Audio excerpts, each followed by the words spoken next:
Vamos lá, meus irmãos queridos, Hebreus, capítulo 11, verso de número 4. Nós estamos retornando depois de praticamente 2 meses a falar sobre os heróis da fé. Nós começamos em abril, posteriormente nós paramos por questões de saúde minhas, né?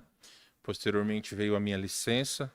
Alguns irmãos estiveram pregando nas quartas-feiras e hoje retorno com esse estudo. Eu sei que recentemente o irmão Davi pregou numa quarta-feira sobre fé, bem dentro daquilo que é a nossa proposta. Vamos lá, meus irmãos, vamos ler de versículos de 1 até o verso de número 4. Ora, a fé é a certeza de coisas que se esperam, a convicção de fatos que se não veem. Pois pela fé os antigos obtiveram bom testemunho. Pela fé entendemos que foi o universo formado pela palavra de Deus, de maneira que o visível veio a existir das coisas que não aparecem. Pela fé Abel ofereceu a Deus mais excelente sacrifício do que Caim, pelo qual obteve testemunho de ser justo, tendo a aprovação de Deus quanto às suas ofertas. Por meio dela, também, mesmo depois de morto, ainda fala. Vamos a Deus em oração, meus irmãos, por favor. Fechem os seus olhos, baixem sua cabeça, vamos orar. Queremos render graças, Senhor Deus, por Tua palavra, pelos exemplos que nós temos, exemplos de homens e mulheres que, mesmo dentro das suas lutas, das suas dificuldades, das suas fraquezas, serviram ao Senhor com fidelidade, receberam a recompensa da sua fidelidade, mas também receberam as consequências da sua infidelidade. Eu peço, Senhor Deus, que esse estudo sobre fé possa fortalecer os nossos corações, de todos nós, aqueles que aqui estão, aqueles que de alguma forma não podem estar conosco, que posteriormente assistirão pela internet. Enfim, Senhor Deus, a fé é algo que não deve ficar morno em nossos corações, mas sempre deve arder. Devemos deixar acesa a chama da fé em nossos corações. Então, por favor, fala através do teu servo ao coração de cada um de nós. Pedimos em nome de Jesus. Amém. Meus irmãos, eu quero apenas dar uma pequena relembrada, e talvez com isso a gente vai falar um pouco mais dessa introdução e relembrando propriamente dito aquilo que nós vimos 2 meses atrás, porque talvez você não vai se lembrar do fio do porquê que nós iniciamos falando sobre fé. A vida cristã, meus irmãos, é uma grande bênção. Todos nós sabemos que temos dificuldades, temos as nossas lutas, mas a fé sempre é a base de uma vida cristã vitoriosa. Crentes cuja fé são fracas, ou crente cuja fé é fraca, ele não se permite enxergar a grandiosidade de Deus. Infelizmente, existem até muitos crentes salvos por Cristo, lavados pelo sangue de Cristo, que não conhecem o que é a fé verdadeira. Hoje nós temos uma grande gama de pessoas religiosas, inclusive nós falamos no domingo passado sobre a angústia dos justos, vamos falar isso próximo domingo, e o meu interesse daqui a praticamente 2 semanas é falar sobre a teologia do achismo, que hoje impera nos corações de muitos cristãos. A fé genuína, ela tem dado lugar a muitos achismos, a muitas práticas que por vezes não são tão necessárias diante de Deus. Quando nós olhamos sobre a fé dos grandes homens de Deus, eram pessoas que procuravam, mesmo dentro dos seus pecados, mesmo dentro das suas lutas, servirem a Deus com fidelidade. Assim como já falamos, e por favor eu não quero ser repetitivo, a Bíblia ela não esconde as falhas dos personagens bíblicos.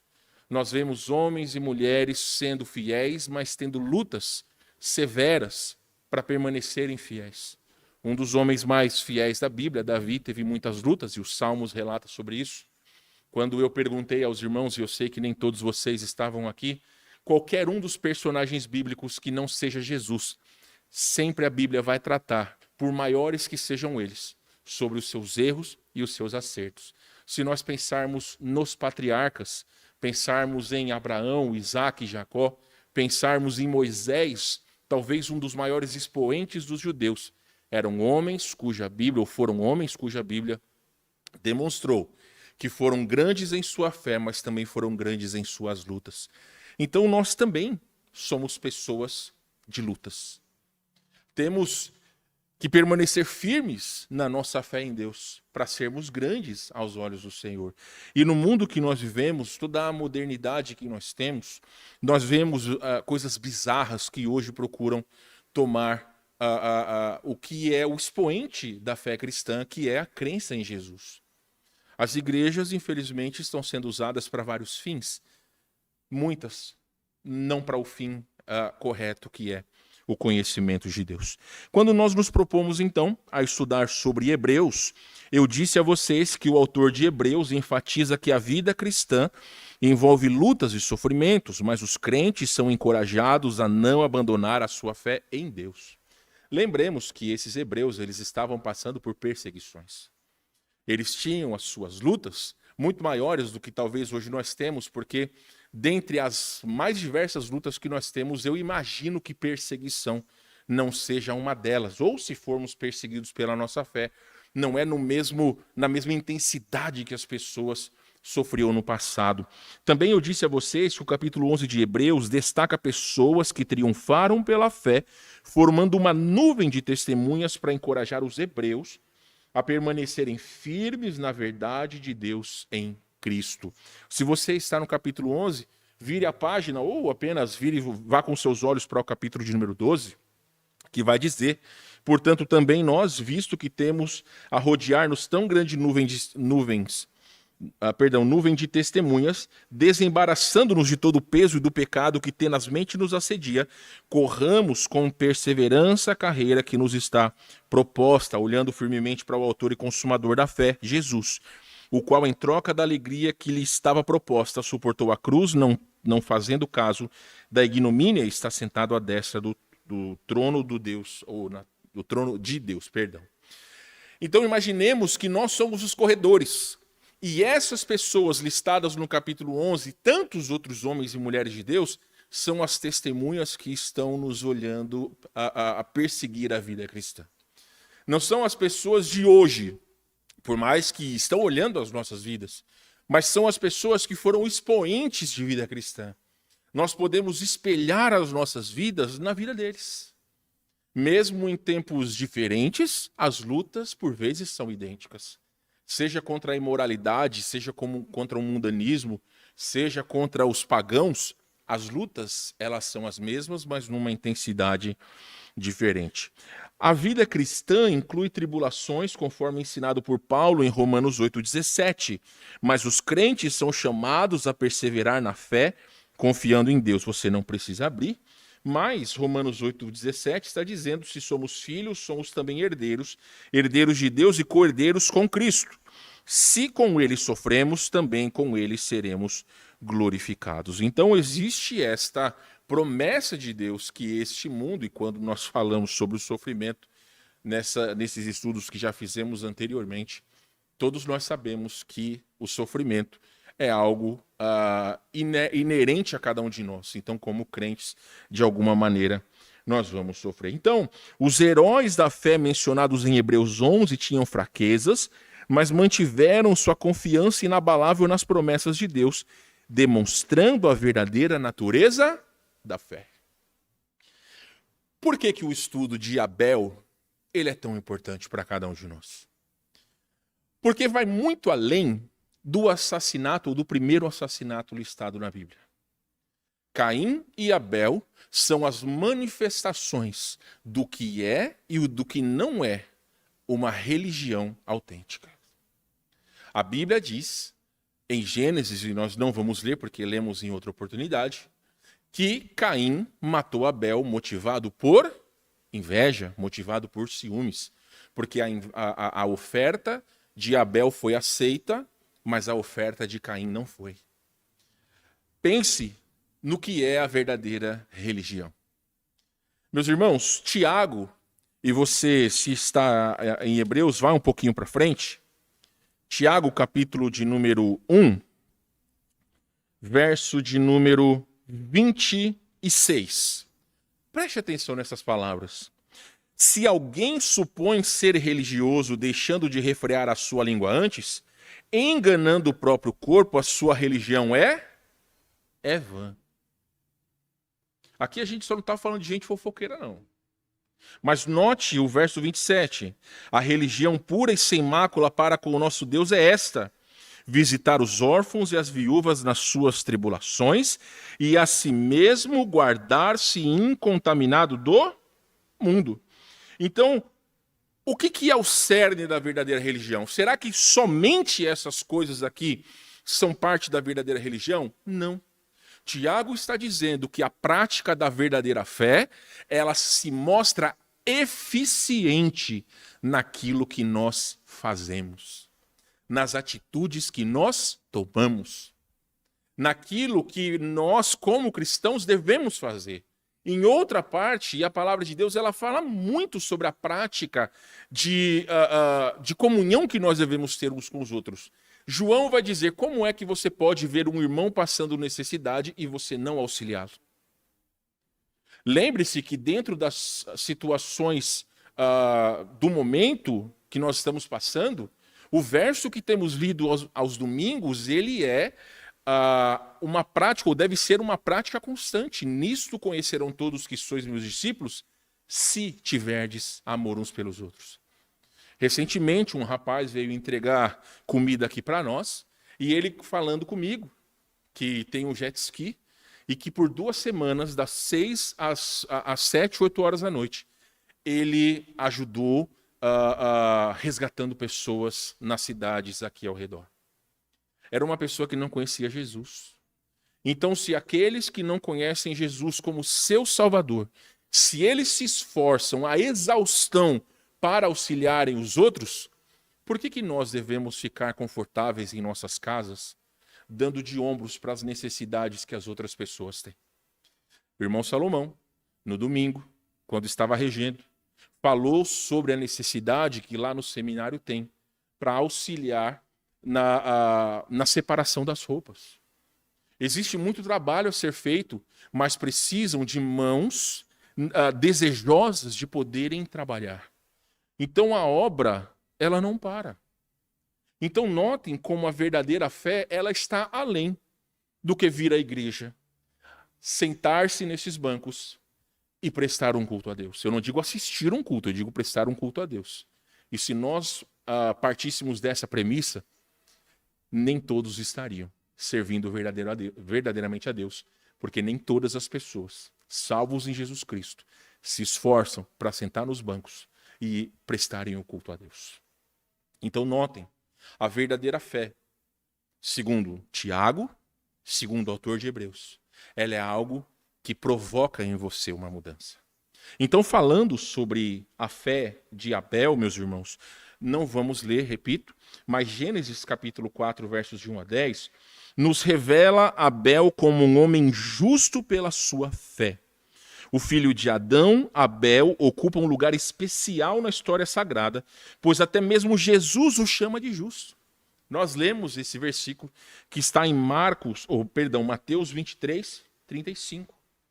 Assim como eu lhes disse, Abel, ele está muito distante de ser apenas o primeiro mártir, vamos dizer assim, cristão, ou o primeiro mártir da fé. Pelo contrário, meus irmãos, assim como eu lhes falei e explicarei, nós temos claramente 2 religiões, uma verdadeira e uma religião falsa. Então, apenas para explicar isso para vocês, qual é a ocupação de Caim e Abel? Abel era pastor de ovelhas. Muito bem. Caim era o quê? Se lembram? Era agricultor. Então aqui nós temos 2 ocupações distintas. Abel cuidava do rebanho. Como resultado, ele ofereceu a Deus o melhor das suas primícias, um cordeiro do seu rebanho. Isso está em consonância com a sua ocupação e vida cotidiana. Caim era agricultor. Então ele trabalhava com a terra e produzia frutos. Ele trouxe uma oferta de fruto da terra e que também estava em consonância com a sua ocupação.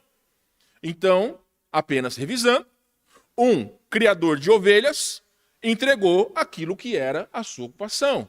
O outro trabalhava com a terra, entregou aquilo que era a sua ocupação. Sobre a natureza dos sacrifícios, note, Abel trouxe dos primogênitos o seu rebanho e da gordura deles.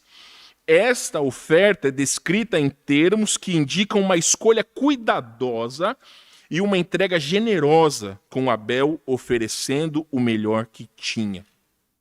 Note, no capítulo 11 de Hebreus, volte para lá por gentileza, note aqui no capítulo 11 de Hebreus a seguinte palavra.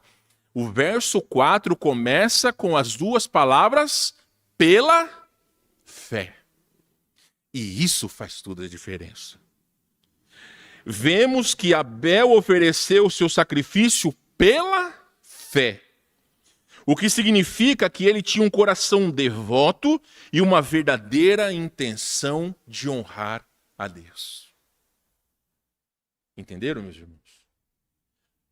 Em contrapartida, o sacrifício de Caim, e eu lerei, você não precisa abrir lá, mas no verso de número 3 de Gênesis 4, aconteceu que no fim de uns tempos trouxe Caim do fruto da terra uma oferta ao Senhor. Abel, por sua vez, trouxe das primícias do seu rebanho e da gordura deste. Agradou-se o Senhor de Abel e da sua oferta. Isso é importante vocês entenderem. Deus se agradou primeiramente de quem? De Abel ou da oferta? Ele se agradou de Abel. Da intenção do coração dele.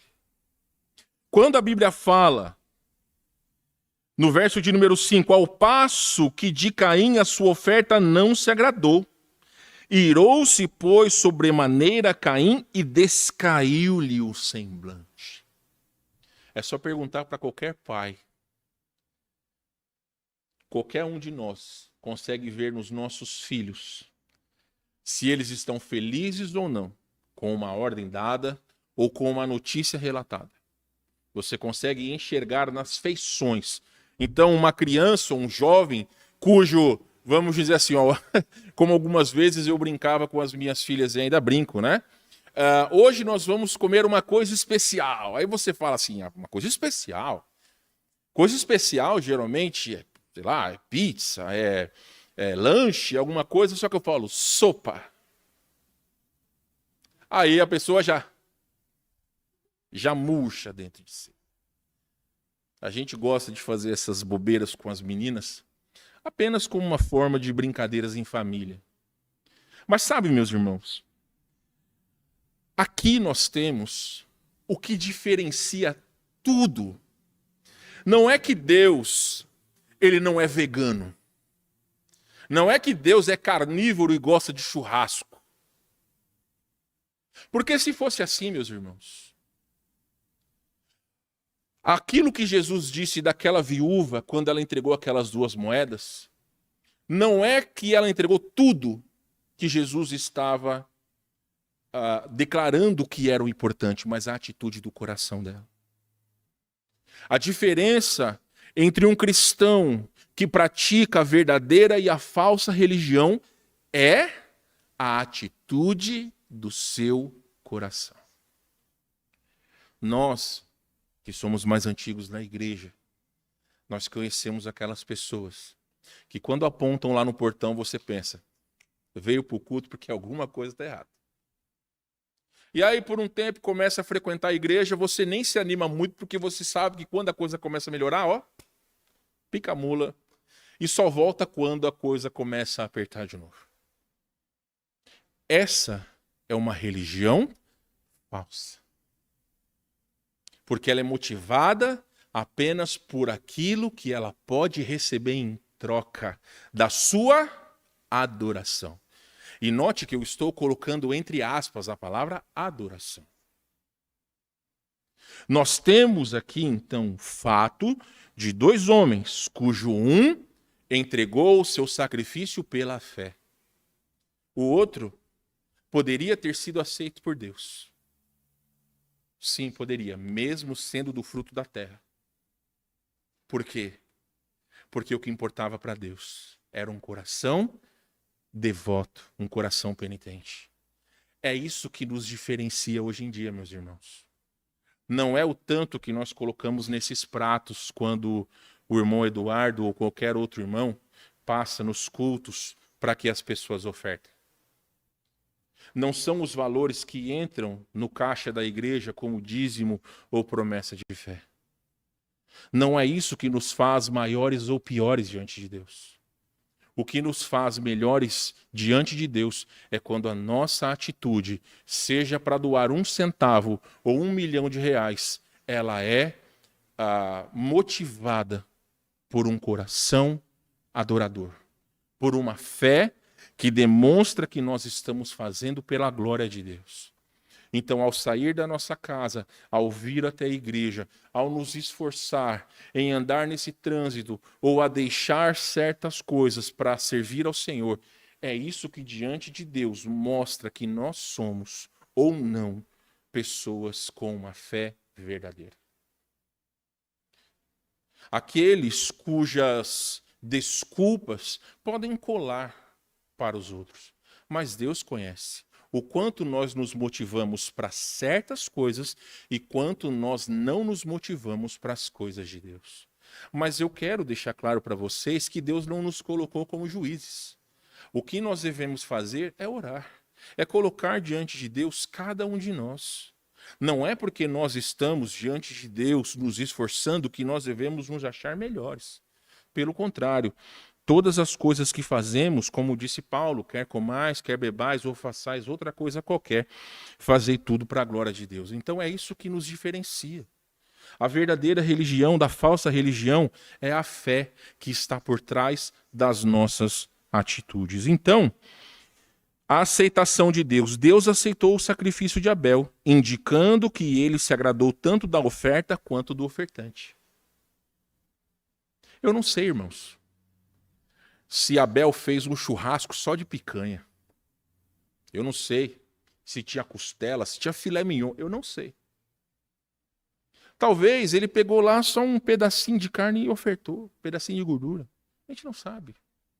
Mas Deus se agradou da oferta dele. Agora, no caso de Caim, Deus não aceitou o sacrifício de Caim, o que não foi apenas uma rejeição da oferta em si, mas uma indicação de que havia algo errado com a atitude dele. Deus deseja que as ofertas venham de um coração sincero e dedicado. Eu vou dizer uma coisa para vocês. Eu conheço milhares de pessoas que tocam melhor do que eu quando sentam naquele piano. Inclusive pessoas que não conhecem Jesus. Mas dentro do plano perfeito de Deus, Deus permitiu que dentro das minhas possibilidades eu pudesse tocar um instrumento. Quando eu sento ali para executar um hino, se eu não estiver motivado em fazer o melhor para Deus, vocês podem achar a música mais bonita, mas o objetivo principal da nossa adoração é nulo. Não vale nada. Se nós que estamos tocando, se quem está regendo, se quem está pregando, se quem limpa a igreja, se quem separa as roupas, se as nossas atitudes não tiverem a motivação correta, Deus não está sendo glorificado. Exemplo. Primeira vez que eu pisei os pés na Igreja Batista Nova Vida, lá em Barueri, São Paulo, eu não fui porque eu gostava do culto. Na verdade, eu sequer tinha entrado numa igreja cristã. Eu fui porque, na época, a minha ficante, que no caso hoje é minha esposa, ela me convidou para ir no culto. Então, eu não queria perder a oportunidade. Eu fui. Só que, a partir daquele momento, todas as vezes que eu fui no culto, eu sempre fui. Porque eu entendia que era a vontade de Deus. A minha, no caso, ficante posterior namorada, ela ficou em segundo plano. São essas coisas que mostram para nós quem é importante nas nossas vidas. Então, meus irmãos, quando nós pensamos em Caim, ele mostrou-se irado e invejoso após a rejeição, o que culminou no assassinato do seu irmão Abel. O que nós podemos aprender com essa lição, com essa história de Caim e Abel? Primeiramente, que nós devemos oferecer sempre o melhor para Deus. O melhor. Quando nós estamos sentados aqui, não importa quem está lá, não importa quem está aqui, nós devemos fazer o nosso melhor para Deus. Quando você está aí cantando, se você está com má vontade, ah, pastor, mas a minha voz é como uma taquara rachada, meus irmãos. Você não está aqui para agradar o meu ouvido. Você está aqui para agradar a Deus. Quando os hinos estão sendo entoados, os hinos também fazem parte da adoração. O culto começa quando chega o regente lá na frente. Vamos preparar os nossos corações nesses próximos minutos para que iniciemos o nosso culto. O culto já começou. Quando nós estamos preparando o nosso coração para os hinos. Vocês se lembram da frase que o irmão Eduardo cantou? Cada dia, guia-me, Senhor. Sempre andando em seu amor. E aí, meus irmãos, em dado momento, em uma das estrofes, vai dizer, faz meu caminho bem puro ser, mostra o que devo fazer. Todas essas frases, elas são bíblicas. Não tem nada de errado ali. Eu estava explicando para o visitante no domingo que os hinos que nós cantamos, nós cremos que são hinos bíblicos. Que nós procuramos dar espaço para hinos. Eu não sou contra corinhos, mas eu entendo que boa parte dos corinhos são humanistas.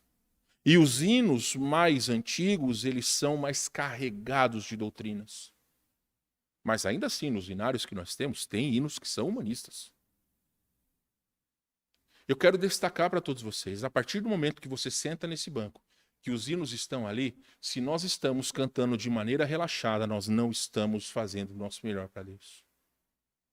Ao nos aprontar para vir para a igreja, se nós viemos de maneira relaxada, nós não estamos dando o melhor para Deus. Ah, pastor, então quer dizer que eu tenho que vir de gravata? Não, ninguém disse isso. Eu estou dizendo a todos vocês que as coisas que nós fazemos devem ser motivadas para a glória de Deus. Isso que nós devemos fazer, e não simplesmente entregar qualquer coisa como se fosse algo corriqueiro, meus irmãos. Nós estamos aqui, nós todos, diante do Deus Todo-Poderoso, Criador dos céus e da terra. Aquele que pela sua palavra criou todas as coisas, que enviou seu único filho para morrer em nosso lugar, que nos deu vida eterna através do sacrifício de Cristo. Então nós não estamos na presença de qualquer um. Me fugiu o nome de quem disse isso.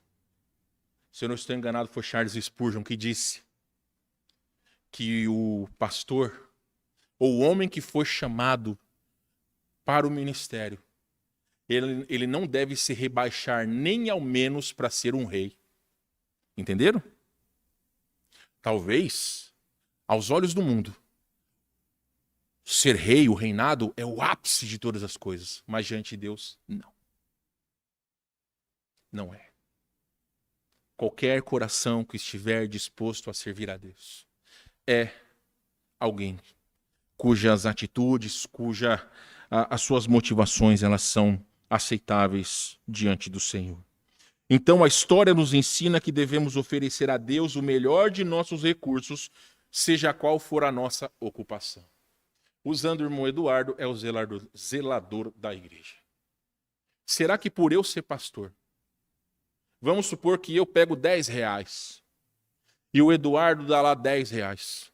Será que porque eu sou pastor, os meus R$10 eles são melhores diante de Deus do que os 10 do Eduardo? Sim ou não? De maneira alguma. Porque o que vale, meus irmãos, é a atitude do coração. E não o valor, não o simbolismo do valor. Mas se nós estamos ofertando para a glória de Deus, independente do valor, Deus será glorificado. Também, meus irmãos, a aceitação divina foi um testemunho da justiça de Abel e da sinceridade da sua fé. A qualidade da oferta é importante, mas a atitude do coração é essencial. Deus valoriza ofertas feitas com fé e devoção sincera. Quando a gente fala de oferta, eu não estou falando de finanças. Pegar um papel de bala. Pegar um copo que as pessoas esqueceram aí e jogar no lixo. Tudo isso é oferta. Sair da sua casa, vir à igreja, é uma oferta de sacrifício que você e eu estamos fazendo diante de Deus. Quando falamos sobre fé e obediência, a fé de Abel foi destacada como exemplo no livro de Hebreus, como nós lemos, mostrando que ele confiava em Deus e queria honrá-lo verdadeiramente. Nossa adoração e ofertas a Deus devem ser feitas com o mesmo espírito de fé e obediência. Vocês acham que dentro da igreja não existem pessoas invejosas? Existem. Existem pessoas invejosas. Talvez por não terem talento nenhum, tenham inveja daqueles que têm talento. Ou talvez porque gostam de semear discórdia. Assim como nós vimos ali em Tiago, que fala sobre refrear a sua língua, existem pessoas que, se desenrolasse a língua da boca, talvez chegaria até a porta da igreja. Todo lugar tem isso, meus irmãos. Mas quando nós nos preocupamos em agradar a Deus, em fazer a sua vontade, os nossos ouvidos devem estar tampados para aqueles que não querem fazer a vontade do Senhor. Para finalizar essa noite, meus irmãos, eu falei para vocês sobre 2 tipos de religião. Pense em sua vida e em seu coração. Caim representa a religiosidade e Abel a fé verdadeira. O primeiro tipo, que é a pessoa não salva e não renovada, que tenta por seus próprios esforços e façanhas tornar-se justo diante de Deus. E isso nós temos hoje aos milhares. Pessoas que tentam pelas suas próprias forças serem agradáveis diante de Deus. Esses são os Caíns dos dias de hoje. Aqueles que representam a falsa religião. Agora, aqueles que têm a fé verdadeira é o exemplo da pessoa que realmente crê e se aproxima de Deus pelo sangue de Jesus, reconhecendo que necessita de um substituto. Quando uma pessoa entrega o seu coração a Jesus, ele precisa dizer que deixa sua fé em si para confiar unicamente em Jesus. Temos muitas igrejas e religiões que dependem da meritocracia para a salvação. A fé verdadeira não depende do homem, depende de Deus. Conversando com o Davi Eduardo para encerrar essa noite. São 16 anos e 3 meses que eu e minha esposa estamos aqui nessa igreja. Eu nunca me preocupei em ficar ensinando sobre calvinismo, arminianismo e eleição. Nunca me preocupei. Sabe por quê, meus irmãos? Porque a Bíblia diz que nós devemos pregar o evangelho a toda criatura. A Bíblia diz que é o Espírito Santo quem convence a pessoa do pecado, da justiça e do juízo. A Bíblia também diz que Deus elegeu segundo a sua presciência.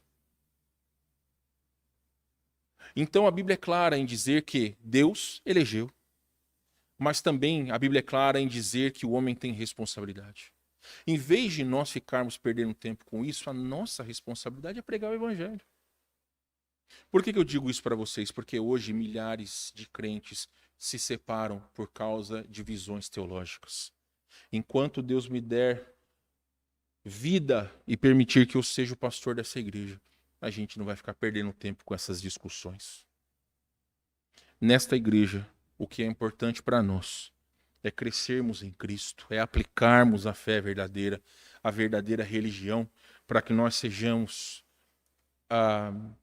aceitos por Deus, para que Ele aceite as nossas ofertas, para que Ele seja honrado nas nossas vidas. Então não interessa a idade que você tem, não interessa o seu tempo de vida cristã. Podemos sim estar praticando uma religião falsa, se nossas motivações elas não forem as motivações corretas diante de Deus. Dentro dessas situações, falaremos daqui a 15 dias, quando começarmos a falar sobre a teologia do achismo.